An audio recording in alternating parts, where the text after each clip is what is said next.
ఒకవేళ తను హీరోయిన్ కాకుండా లా చదువుంటే? ఎవరి గురించి చెప్తున్నానో తెలుసా? మొబైల్ మసాలా వారి ఫిలిం నగర్ కబుర్లలోకి వెళ్ళిపోదాం. లాయర్ కావాలనుకున్న ఆ హీరోయిన్ గురించి తెలుసుకుందాం. ఒకప్పుడు వరుస సినిమాలతో బాలీవుడ్ లో స్టార్ హీరోయిన్ గా రాణించారు కరీనా కపూర్. తైమూర్కు తల్లైన తర్వాత నట జీవితాన్ని కొనసాగిస్తున్నారు. ఈ క్రమంలో ఒక ఇంట్రెస్టింగ్ విషయాన్ని షేర్ చేసుకున్నారు. నటి కాకముందు లా చదువుదాం అనుకున్నారట. రీసెంట్ గా ఒక ఇంటర్వ్యూలో ఆ విషయాన్ని చెప్తూ హార్వర్డ్ సమ్మర్ కోర్స్ లో జాయిన్ అయినట్టుగా వెల్లడించారు. మంచి విద్యార్థిని, లాయర్ అవుదాం అనుకున్నాను. హార్వర్డ్లో సమ్మర్ స్కూల్లో కూడా చేరాను. అందుకు ఎంతో గర్వంగా ఉంది.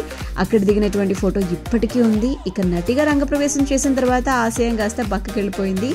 అయితే నటిని కావాలని ఎవ్వరు నన్ను బలవంత పెట్టలేదు. ఏదో కాస్త వైవిధ్యంగా వెళ్దామన్న ఆలోచనతో ఇటు వచ్చాను. నా తల్లిదండ్రులు కూడా నా ఇష్టాన్ని గౌరవించారు. ఎందుకంటే వాళ్ళు కూడా నటులే కదా అంటూ చెప్పుకొచ్చారనమాట.